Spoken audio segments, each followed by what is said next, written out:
Okay, so no. I don't make I go my meeting don't start. Okay, more time.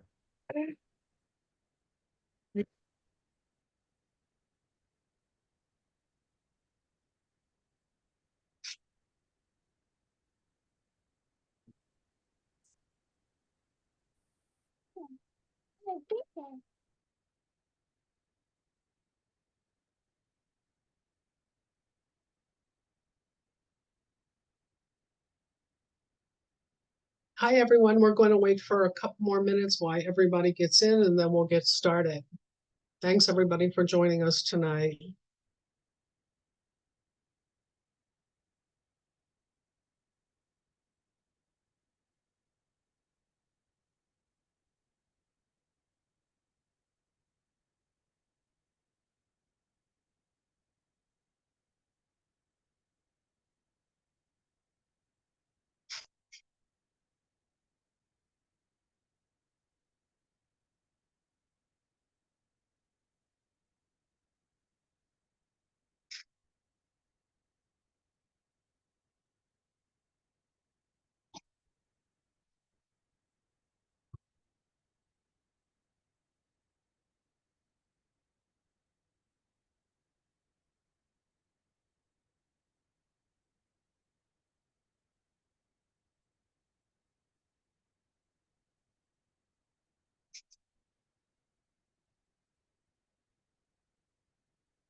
Miliano, should we get started? Hey, welcome, everyone. I am so glad that you guys are with us tonight. My name is Roxanne Wolf. I am a program director with Shore Gourmet, and we're going to talk about controlled environment agriculture as well as mushroom farming tonight. Everyone coming together, Kyle from Mycologic, as well as Katherine Jernigan, every one of us has a different angle on this, and we've all partnered together in order to start having discussions on how can we diversify for farmers, but also take controlled environment agriculture and take it to a next level for small to mid-sized farmers. Next, please. Controlled environment agriculture refers to any type of crop in closed spaces, and we know that this is growing in nature. And we actually have piloted taking a look at indoor agriculture with hydroponics, aeroponics, aquaponics, and vertical farms. Next.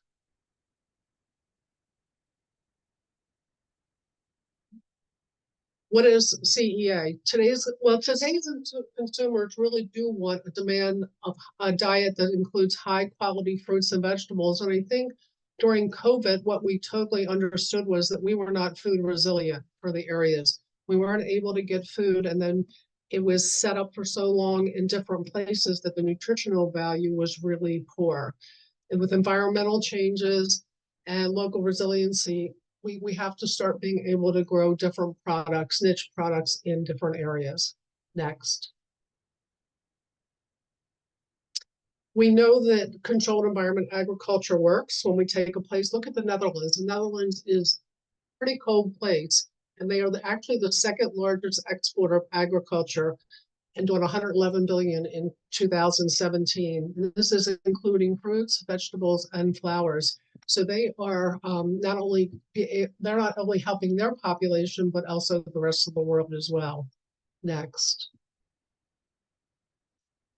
We started with this with controlled environment agriculture with vacant poultry houses. Unfortunately, on the Delmarva Peninsula, there are 2,000 plus viable vacant poultry houses. And what farmers were losing their contracts, and exactly what do you do with those environments once it's gone, and how can we help replenish that money that a farmer has lost. Environmentally, it was a problem because of the accumulation of minerals and the ammonia, which leaches into the groundwater. The Chesapeake Bay, that's a huge issue here with unwanted pollutants going into our ecosystem. And so by these poultry houses laying dormant, they were basically hazardous. The biggest thing is Maryland was not approving those houses for anything else. And so we needed to do something about that in abating that bacteria. Next, please.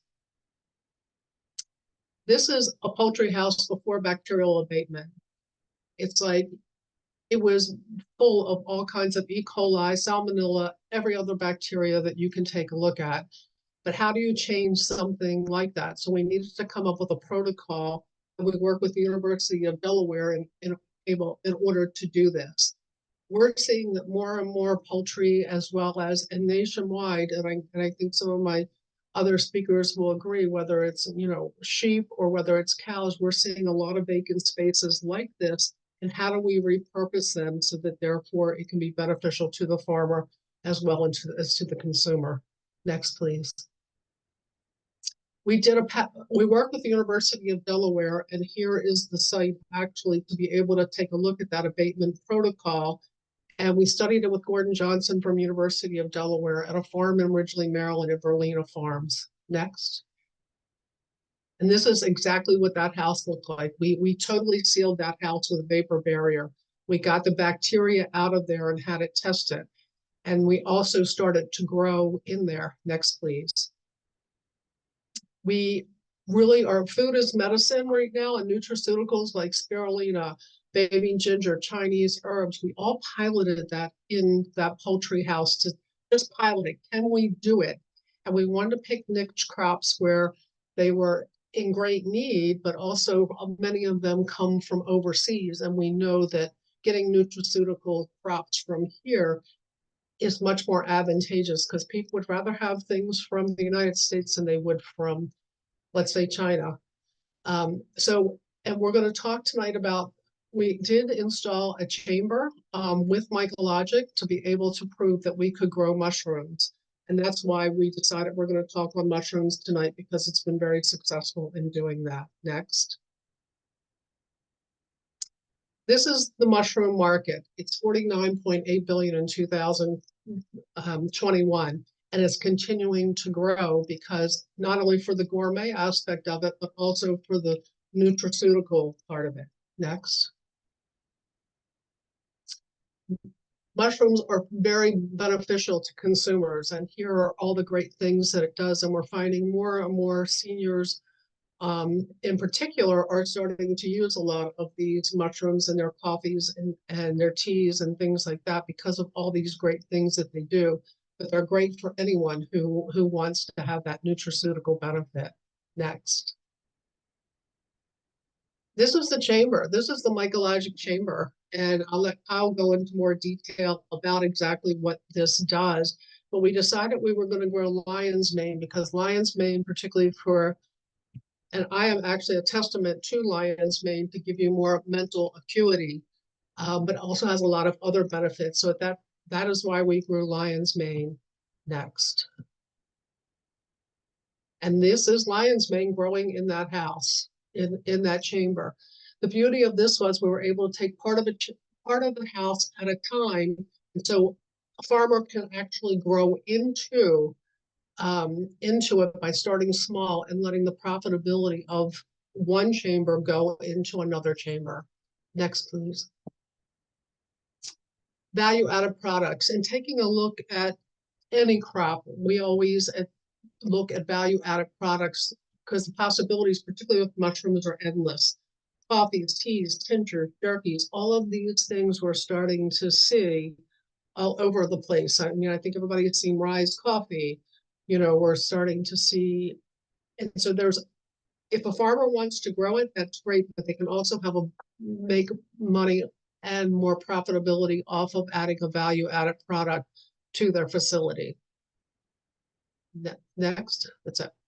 So the reason that we want to do this is so that people can start taking a look at this for any greenhouse they might have or any environmental space. We have someone in Baltimore City that's actually thinking about taking commercial office space that is now vacant because a lot of the spaces in these cities now are vacant because of people not wanting to rent. And how can we take these warehouses and make them into something else? And growing crops like mushrooms, which are profitable, but also to be able to do it one of two ways. And we're going to talk about those ways tonight. We're going to talk about you having a farm in a box from Mycologic, or Transfarmation has had very great success with some of their farmers who have converted their spaces and come up with their own do-it-yourself. So I am going to leave this into Kyle from Mycologic, and he's going to talk to you about doing a mushroom chamber in a box. Thank you, Roxanne. So good afternoon, everyone. I'm Kyle Gabriel, and today I'd like to talk about my company, Mycologic, which provides facilities and software to maximize the profitability of mushroom cultivation. And our first product using our technology is a modular shipping container farm. So I'm the CEO and a co-founder with my colleague, Chris Corneliuson. We're both microbiologists that study fungi, also known as mycologists. And we both work at Kennesaw State University in Kennesaw, Georgia, where we conduct a wide range of mycological research from pathogens to edible and industrially relevant fungi. So let me take just a few minutes to briefly describe how mushrooms are typically cultivated, since the process is very different from plant cultivation. So mushroom fungi have two distinct phases in their life cycle: a microscopic form that grows as filaments called mycelia, and a macroscopic form that generates the actual fruiting body or mushroom. So first, what you need to do is prepare a food source or a growth substrate. And unlike plants that require already decomposed organic material, fungi are decomposers and can feed on either intact or decomposed plant materials. So hardwood sawdust is a great growth substrate, but there are many other agricultural plant byproducts that can be used, which is a great way to reduce costs and recycle materials on a farm. But this can also present challenges as well, like for organic certification, since for mushrooms to be able to be labeled organic, all growth substrates that they grow on need to be organically sourced. So, which can be difficult if you receive mixtures from multiple farms, or if not all material sources can be confirmed. So these materials are often bagged or bottled, then either pasteurized or sterilized with heat to reduce or kill competing microbes. This is because, unlike plants, mushrooms grow best when there's little to no other microbes competing to feed on the growth substrate. And next, the mushroom fungus is inoculated or added to the substrate, then sealed airtight to prevent contaminating microbes from entering into the substrate. The fungus is then allowed to colonize or grow throughout the entire substrate, as you can see here as a bright white mold on the bag on the left. So one of the driving factors for fungi to produce fruiting bodies, or the mushrooms, is nutrient depletion. So once the fungus has consumed the bulk of the energy that's available in the substrate, there are also environmental cues involving humidity, temperature, carbon dioxide concentration that are also strong signals for the fungus to create mushrooms. So once the substrate is fully colonized by the fungus, we expose it to the environment, such as by cutting a small opening or openings in the bag. And this exposure induces the fungus to form these mature mushrooms. And to the fungus, these mushrooms are used to release spores that can persist in the environment during adverse conditions, such as being able to survive over winter or through droughts. Although our concern is with maximizing the yields of the mushrooms themselves, which are an incredibly nutritious food source. And with most mushroom cultivation is heavily focused on enhancing the condition or the conditions that promote mushroom formation. These include developing effective substrate formulations to improve colonization of different varieties, and then provide the optimal conditions during each phase of growth to optimize the yields. So back in 2018, we received our first USDA grant to develop a commercial scale mushroom fruiting chamber and to develop effective substrate formulations to grow mushrooms from agricultural waste materials, such as peanut shells, pecan shells, cotton gin byproduct. These I just mentioned are some of the most common you can find in Georgia, and they're likely to be different in other areas, which means there's a lot of opportunity to develop and optimize regional substrate formulations that can significantly reduce the cost of cultivation and increase margins. So this is the first fruiting chamber I developed from a 20-foot dry shipping container. I developed also both the hardware and software control system to regulate humidity, temperature, and carbon dioxide, the three most influential environmental conditions for fruiting mushrooms. So the structure itself is insulated, which allows optimal conditions to be maintained year-round, so you can grow the same crops regardless of what season it is. And then this first module is primarily used by our undergraduate and master students to develop these formulations from agricultural byproducts and also optimize yields of several different mushroom varieties using those different substrates. So from the success of our first grant, we received a second USDA grant, allowing me to build our second generation fruiting module, which improved upon what we learned building and using the first. So I built 3 of these second generation modules from 40-foot refrigerated shipping containers, which were then provided to 3 of our collaborator mushroom growers in Georgia to trial. So this allowed us to obtain data to demonstrate the efficiency and improved yields growers could achieve when using our fruiting module compared to other growing methods. And it's around this time in 2021 that we really became interested in looking to form a business with the technology we developed. So from our market research, we found that some of the major challenges growers face when starting or scaling a mushroom cultivation business are finding labor and proper production facilities. And then after that, scaling production. So when you get to a point where you are growing, how do you increase your production capacity? So by automating the regulation of the growing environment, we simultaneously cut down on labor required to monitor and modulate the environment, as well as increase yield, quality, and shelf life as a result of the improved conditions that grow healthier mushrooms. We also found that a 40-foot shipping container to be a really good size for ease of transport and an adequate size for a small commercial scale business. So one of our collaborative growers, Goen Valley Farms in northern Georgia, has been using one of our 40-foot fruiting modules for almost 2 years now, and they've now moved from terrestrial agriculture to exclusively farming mushrooms. And this supports their entire family farm with a single fruiting module. So this module tripled their growing space, and compared to their previous growing methods, they experienced up to a 30% increase in yields and extended shelf lives. And they're currently producing roughly 15,000 pounds and bringing in about $200,000 revenue annually.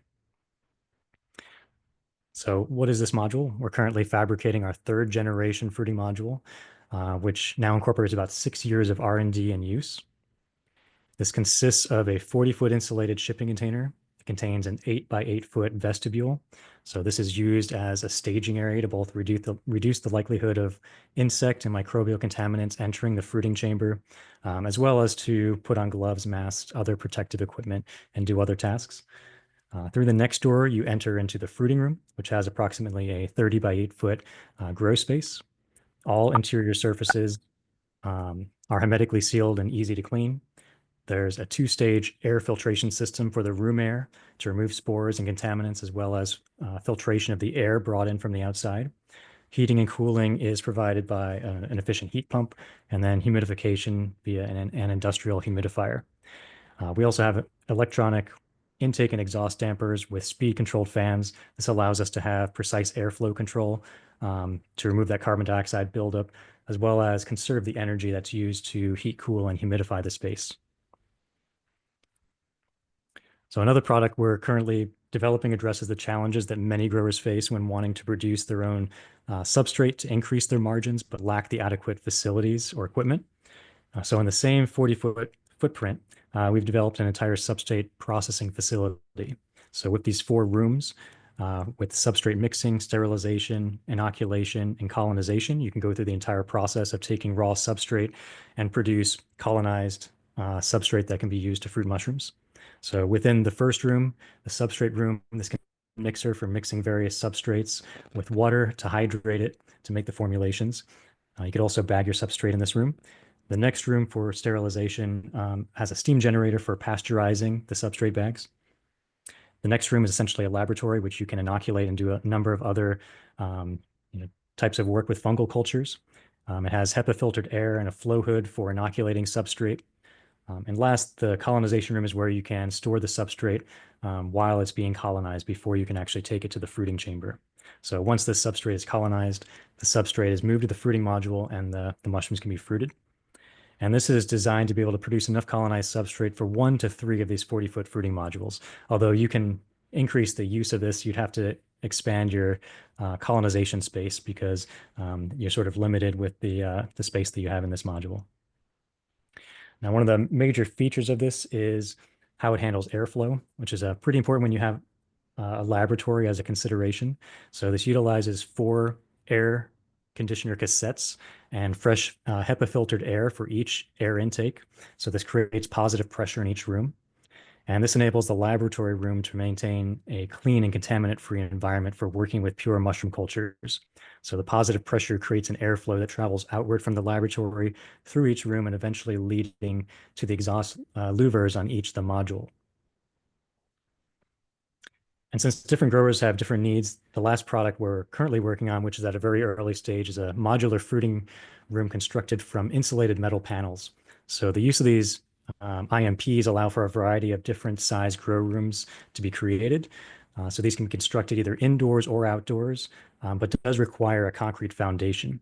And we're currently developing the partnerships and cost estimates for a 10 by 40 foot and 20 by 40 foot sizes, but many other possible dimensions are possible using these modular panels. And as Roxanne mentioned, we are also experimenting with tented solutions. So we employed a 10 by 20 tent as a proof of concept. And these are some things that we're still exploring along with some of these other offerings. And I'd like to thank you all for taking the time to hear about some of the things we're working on at Mycologic. And if you would like some more information, you can visit our website or reach out to us at the email address here.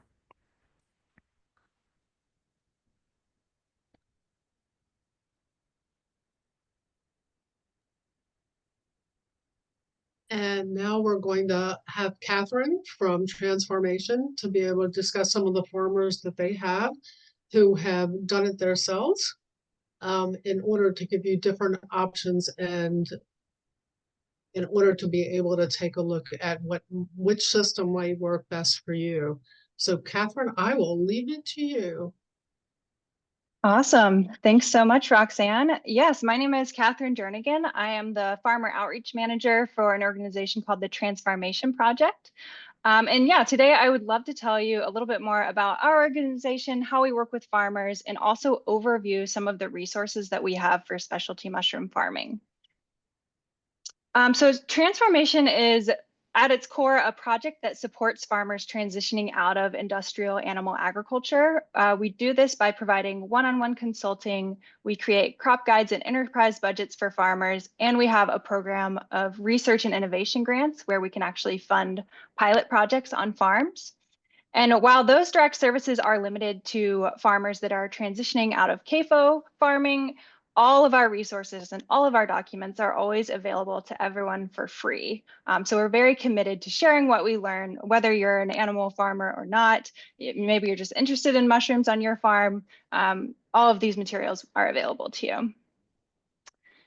And to get started, I want to show a video that overviews some of the projects we've done, some of the farmers we've worked with, and many of the projects that you'll see featured in the video were completed through our research and innovation grant program. And again, that provides kind of seed funding to factory farmers who want to transition to growing something new. So I will play this. This is a refrigerator trailer, and we're gonna turn this into a mushroom farm. Down here we have a misting system, LED light in the center, like 4 in the middle. We're gonna be a shed, like 24 inch by 10 foot. We're gonna put 4 on each side. I'm really excited. I cannot wait for the mushroom to grow. I feel so excited, happy to see a lot of mushroom growing. I have tons of mushroom inside the trailer. I feel happy, especially when I harvest it. When you think about the transition, when you think about the change, it could seem overwhelming, it could seem daunting. You know, people think about it and then that's too much. We wouldn't be here, we wouldn't be doing this right now without Transfarmation. Just having that team, having the consultants that we've needed to learn about mushrooms, it's been really nice to have people to communicate with and work with, you know, when we have limited expertise, limited knowledge, and limited budget. Now let's show you inside the tent. So these are 10 by 10 tents. The environmental controls have been great. You know, that's something I was a bit worried about because, you know, even in Iowa in summer, we've had 100-degree days, but everything's been great. We used Inkbird kind of monitors and control systems that's hooked up, so it's monitoring the CO2 levels. So basically we have the LED lighting, kind of a daily routine of coming in here and taking a look at everything. If there's any contaminations, we cut it out, spray it, good to go. We haven't lost too many blocks, so happy with that.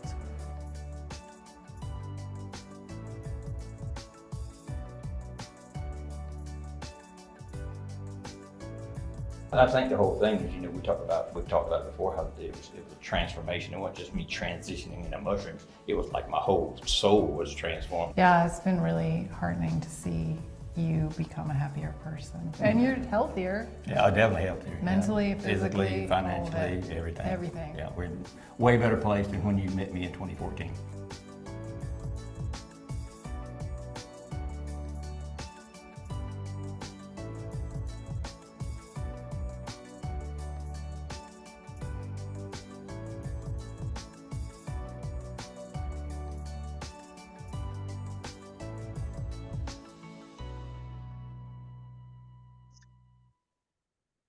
All right, so that showed a few different setups that we've helped people do. Let me proceed. So again, our perspective is that we document all of our work, we create these resources, and we make them publicly available to other people.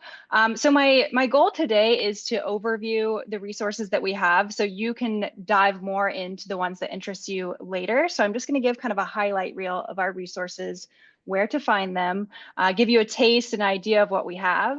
And then I also have a PDF handout that I'll put in the chat at the end of this presentation with tons of links that you can kind of explore at your leisure. Alrighty, so one option for building a mushroom operation is to build a fruiting chamber within existing structures. So like Kyle mentioned, the main idea is to have a controlled environment that can be easily cleaned. And Roxanne talked about the importance of a clean environment as well. And so here you can see a snapshot of our 16-foot by 16-foot building conversion. We also have one for an 11 by 24-foot space. And like Kyle mentioned, you can also set up a fruiting room using grow tents. So this document kind of overviews how to do that. And each of our conversion plans includes a materials list, cost estimates, and step-by-step instructions for converting the existing infrastructure or building a fruiting room from scratch. And here are a few photos of someone who implemented this plan. This is the 16-foot by 16-foot chamber inside of an auxiliary building that they had on their farm. Luckily, this farmer had a building with concrete floors. That makes cleaning much easier. And this project was fairly simple and cost around $10,000 to build, all in all. And here's a bit of the inside, and you can see they used a very cheap window unit and very basic shelving. Of course, you know, with any of these projects, there's ways you can do it on a shoestring, and there's ways you can do it where you're doing a bit more investment up front, but it is going to last for years to come. And that photo on the right is monitoring the CO2 levels in the room.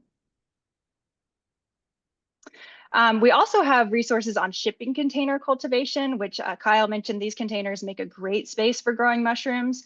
We've had a couple of farmers grow out of shipping containers. One of them, which you saw in the video, Craig, he actually put the container inside of his old poultry house.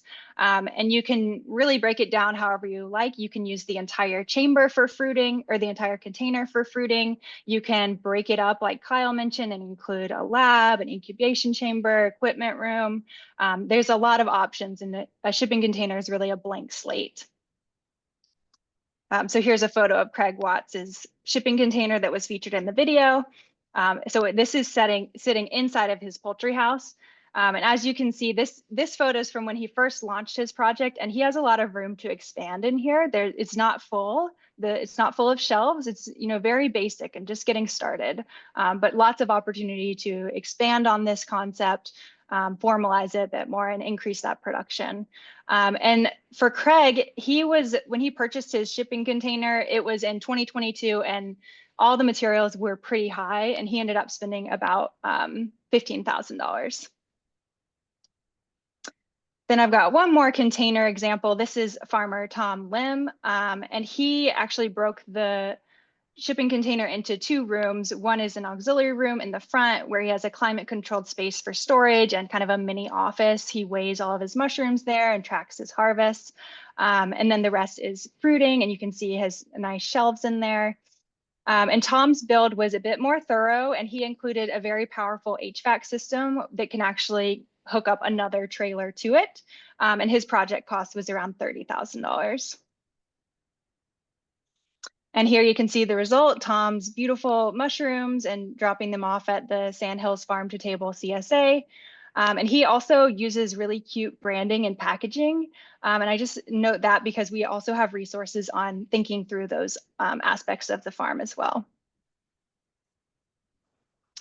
So beyond our conversion plans, we also have crop guides, and these provide beginning and prospective farmers with the foundational principles for setting up and operating mushroom operations. So be sure to check out those resources. And we also have 2 other webinars that really get into the details of running the farm, both on the growing side and also the business side. We've also, well, I'll just say again, we believe that running a successful farm is not purely growing and it's not purely business. It's a combination of both. And so operational mushroom farms are businesses that need to be financially sustainable. And that is the reason why we also create a wealth of business resources. So what business resources do we have? First up, we've got our buyer engagement document. This helps farmers navigate the sales process and basic considerations for those who are beginning outreach to potential buyers. This resource includes types of businesses to consider, talking points, and suggestions for you to ask when you're having those conversations with potential buyers. So that one's really helpful. We also have a great resource for farmers wanting to build an online presence. So this resource includes an overview of the benefits of having an online presence. It discusses all the different platforms you can consider and provides tips for optimizing your content for the best user experience. So oftentimes we work with farmers who may not be as familiar with, having an online presence for their farm. So this document is, tailor-made for them. We've also got a really great document on GAP certification. So GAP, that stands for Good Agricultural Practices. It's a certification that's required by some buyers. And so this document provides an overview of that program, why it's important, and some notes on how you can prepare for an audit if you are choosing to go through that process. So we've also got a really great resource on mushroom-based value-added products. So this is something designed to help farmers utilize mushrooms that don't sell or aren't quite the quality for fresh sales. So value-added products help those farmers shift what would otherwise be a waste product into a really valuable product that can increase revenue potential. And those are some of the things like Roxanne mentioned, the tinctures, the coffees, things that can be dried and preserved, even shipped nationwide. So this presentation, the mushroom-based value-added products, it overviews several different product categories and discusses supplies needed, the production processes for making them, packaging, recommended retail prices, and potential profit margins. This is a very thorough document that Ashley, who's on the call, made, and it has a ton of links and examples. And there's also an audio recording accompanying it. So definitely recommend that one if you're interested in value-added products. And then lastly, community-supported agriculture, CSAs. These are a great option. I mentioned Tom Lim selling his mushrooms to a CSA. So for farmers who want to sell directly to customers, so we have a document that overviews the CSA model, talks about how to collect payments for CSA shares, things you should consider when adding a CSA to your sales channel, marketing, distribution, and how to retain your customers if you do have a CSA. So that one applies far beyond mushrooms. So definitely recommend that if you're a vegetable producer as well. And it looks like we are going to have lots of extra time for questions, so I'm really glad. But I wanted to put on here our contact information. So if you're interested, if you are an industrial animal farmer looking to transition, if you're interested in our R&I grants, or if you just want to learn more or support our work, you can email us info@thetransfarmationproject.org. We also have a contact form on our website. Our primary website is thetransfarmationproject.org, and that is where we house all of those beautiful resources that I mentioned. We also have a second website that we run in collaboration with another organization, and it's called farmertoolkit.org, and it has basically resources from all over the web, and puts them all in one place. So definitely recommend checking that one out as well. And yeah, thank you so much for joining us today. I hope we've at least given you a taste or inspired you to give mushrooms a chance, whether you're starting by just fruiting a few blocks on your kitchen counter, which is very possible, or if you want to trial a full-fledged fruiting room. So yeah, be sure to check out our resources and our websites, and we'll paste the resources document in the chat, and always feel free to reach out to us by email. And with that, I think we will go back to questions.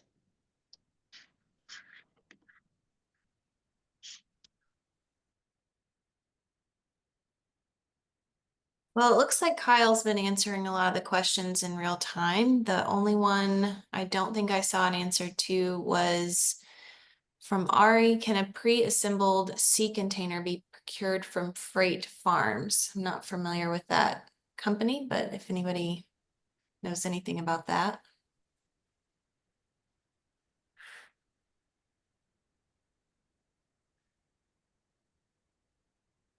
Yeah, I wouldn't be able to answer that specifically, but I did want to expand on one of the other questions. I think I misinterpreted when I first read it. What are the specifications for cooling and humidity systems, cost per square foot or CFM? So this is going to really depend on what you're actually using as a grow environment. So all different sizes of shapes, different insulation values, different environments. So if you're out in the Arizona desert with low humidity, it's going to be a totally different spec humidity and air conditioning system than if you're in Georgia, where you have high humidity all the time. So it's really going to depend on the structure itself. So we designed this around the base of a shipping container.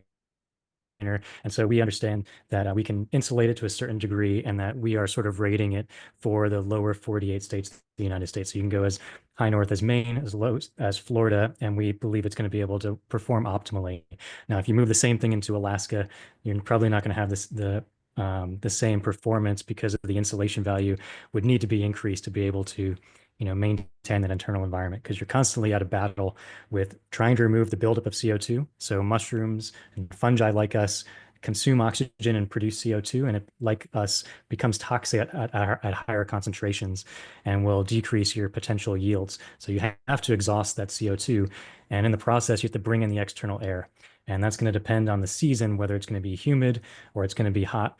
And you need to be taking into consideration your external environment when performing these regulation functions, like exhausting CO2 and bringing in the external air. So it's a pretty complex process, and there's entire engineering fields dedicated to sizing proper HVAC systems.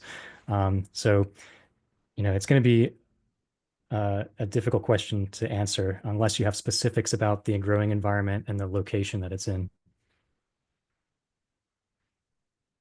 And then the second question was related to contamination. So what types of sprays are used to reduce contamination? Neem oil, diatomaceous earth, baking soda, specifically for lion's mane, reishi, and golden oyster. So I always give the advice, if you have contamination of an actual substrate block, to lower the risk of spreading that contamination to other blocks and just remove it from the grow space as fast as possible. So you can compost that. It's better to take it out of the grow space than to potentially have the spores that are produced from that contaminating fungus spread to all of your other blocks and have a much bigger issue on your hands. Now, when it comes to insects, these can be really challenging, because insects are able to move. Unlike spores, they don't have motility of their own. They have to be transferred through the air. Insects can jump from block to block. And depending on the insect, you may have a pretty difficult situation that you may have to bring down the entire grow room to be able to treat it, like with fumigants. There are some things you can do, like using Bacillus thuringiensis, often called BT.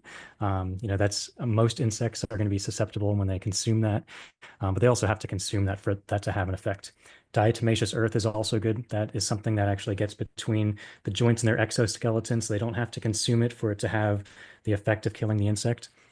But really, you have to take it on a case-by-case basis of what the actual contaminant is, whether it's a microbial contaminant on the blocks or if it's an insect infestation that's actually able to move between blocks on their own.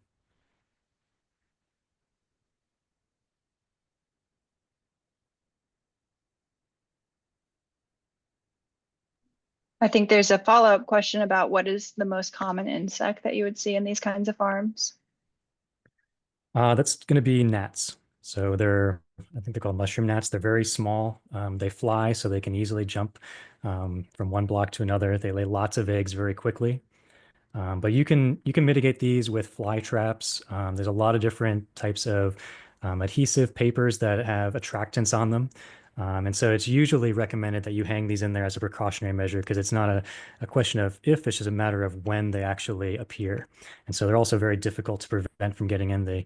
They're almost impossible to see unless you're close up. So just opening the doors, you're bound to have some come in and start breeding. So you should, when you start growing mushrooms, you should have an expectation that they're going to appear and that you should sort of preemptively get those things in place to be able to capture them when they do appear.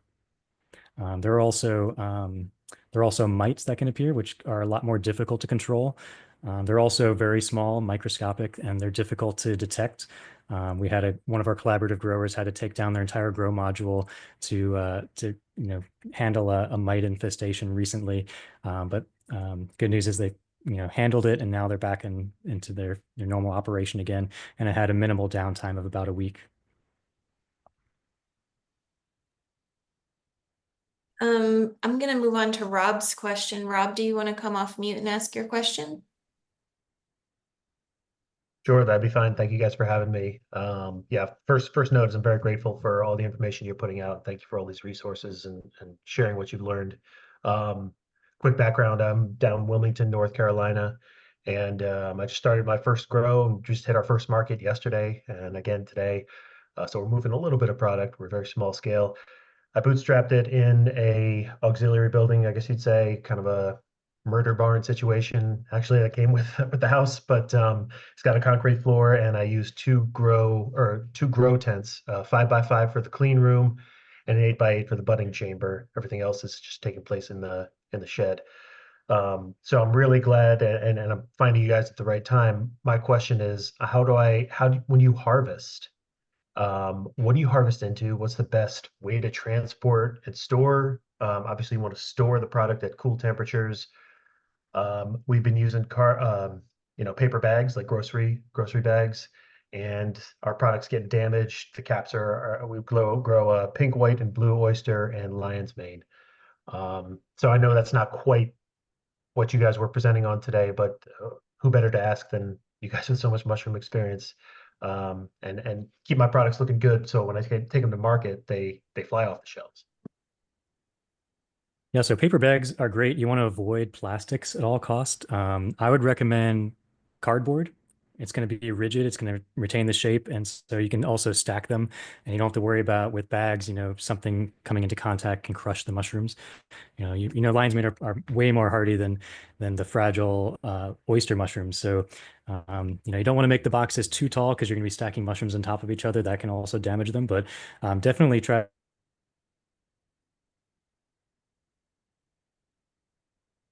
Oh no, Kyle. Do well in them. Oh, you said definitely try to what, brother?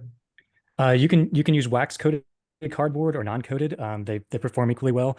You just want to stay away from plastics, and it seems like you're doing that. But yeah, just trying to prevent it from collapsing in on itself like bags do is going to be the best way to do that. And that's also a good way to maybe getting into branding. So I don't know what your markets are if you're going into grocery stores or if you're transporting these directly to the consumer, but having your own cardboard boxes that you can start branding is good for marketing because then people can see those and then they can reach out to you and Yeah, fair enough. We've been using quart containers in a flat box, and it says berries on the side. It's kind of confusing, but that's a good tip. Storage wise, if I have your ear, and I don't want to, if anybody else has questions, please bump me off. But yeah, storage temperature ideal for it. Does it vary by strain and species? Yeah, so some can hold really well at warmer temperatures, but generally get them into a refrigerated space as soon as possible. You don't necessarily need the humidity as high as it is in the fruiting chamber, which is usually around 80 to 90%. Often, if you harvest and you keep them at those higher humidities after you've cut them off the block, they're likely to start growing contaminating mold. So that's one of the reasons why you want to have a reduced humidity to sort of prevent those contaminating molds from growing, because molds don't actually need the moisture from the substrate they're growing, and they could actually pull it from the air, something bacteria can't do. So even in a very dry environment, molds can start growing. So keeping it at normal, 40, 50% refrigeration humidities is ideal for storage of mushrooms afterwards. And would you recommend having light in there to help keep the mold down? Light's not going to have too much of effect on that. So mushrooms can grow in complete darkness. Like most fungi, there are some mushroom species that require very small amounts of light to actually produce their mushroom. But for the most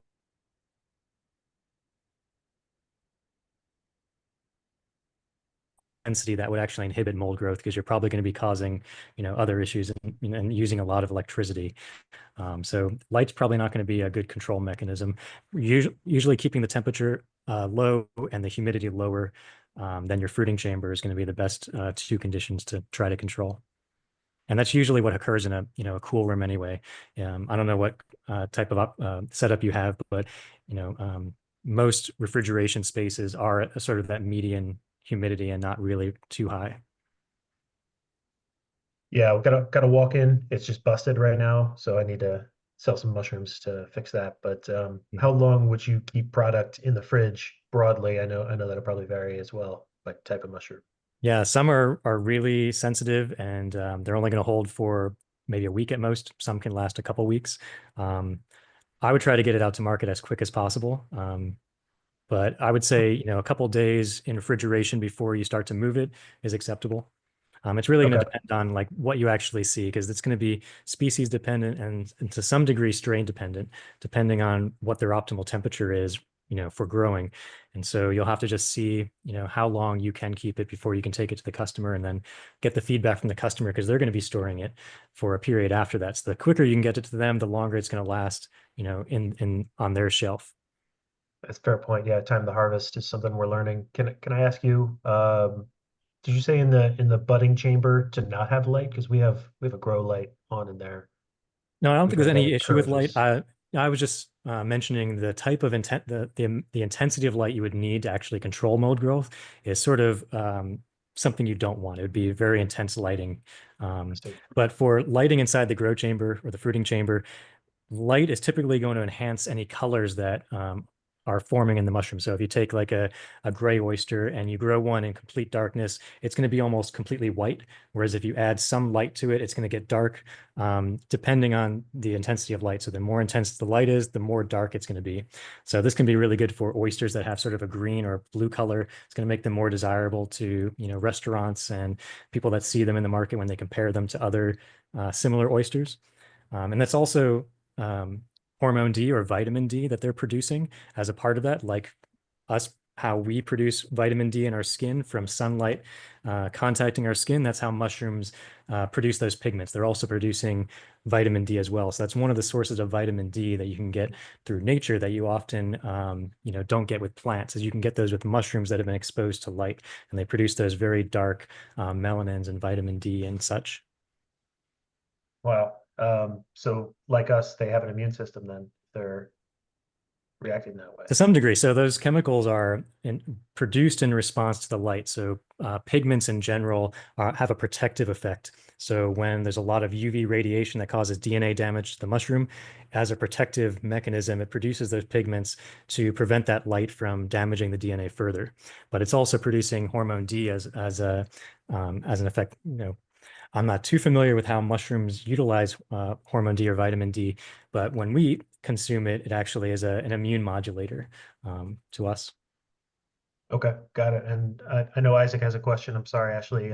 Just the last thing I'll ask you, and then I'll bolt. So if I get my bags in the budding chamber, and when do I open that bag completely? Because we've just been doing a little X for them to fruit out of. But in those videos, it looked like they were like sliced wide open and Yeah, so this is something different between different species. They're going to be more conducive to fruiting in different configurations. Some like to top fruit out of the top of the bags, like reishi. You can also side fruit and top fruit a lot of species. They grow really well. Oyster likes to grow out of the side. Lion's mane, you can top fruit and side fruit.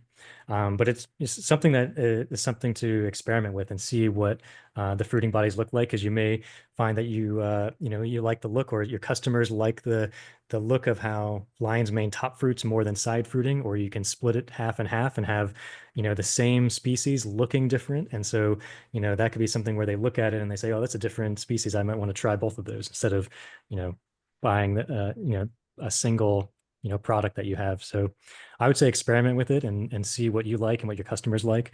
But there's no real rule to it. If the mushroom fruits, it's going to fruit, but there are some configurations of fruiting that are going to give a higher yield than others. So if you do it in a way that produces a lower yield, that's obviously not going to be good for you because you're getting, lower returns. But I'd say experiment and see what happens, and see what you and your customers like. cool. Thank you, Kyle. Thank you, ladies. Appreciate you. Okay. Thanks, Rob. So Isaac's question is, Isaac is interested in growing oyster mushrooms in an open field. Is this something that you have experience in? So mushrooms generally are not going to grow really well in an open area. You'll find them in forested or on the edge of a forest area. And this is mainly because, in the open, you're going to have a lot of light exposure. You're usually going to have less or lower humidity than these forested or near forested areas. But I have fruited oyster mushrooms in the wild or out in the woods.